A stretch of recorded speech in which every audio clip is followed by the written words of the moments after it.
Hi అండి, అందరికీ good morning. నేడు వచ్చేసి విహెచ్ ఫలితాలు అయితే వదలడం జరిగిందండి. అది పశుసంవర్ధక శాఖలో ఇక్కడ వచ్చేసి పోస్టుల ఫలితాలు అయితే ఇక్కడ విడుదల చేశారంట. వీటికి సంబంధించిన లింక్ నేను డిస్క్రిప్షన్లో ఇస్తాను.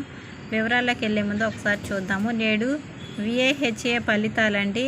వైఎస్ఆర్ రైతు భరోసా కేంద్రాల్లో ఖాళీగా ఉన్న 1896 పశుసంవర్ధక శాఖ సహాయక విఏహెచ్ఏ పోస్టుల ఫలితాలను గురువారం విడుదల చేసినందుకు ప్రభుత్వం ఏర్పాటు చేసిందండి.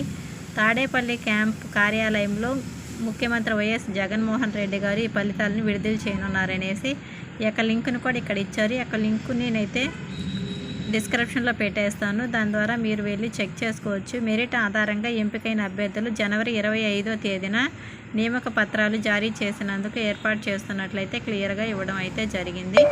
ఎవరైనా మన ఛానల్ కానీ కొత్తగా చూస్తుంటే తప్పకుండా లైక్ చేయండి, షేర్ చేయండి, సపోర్ట్ చేయండి. పీపీ జాబ్ని అలాగే ఎంతగానో ఆదరిస్తున్న ప్రతి ఒక్కరికి చాలా థ్యాంక్స్ అండి.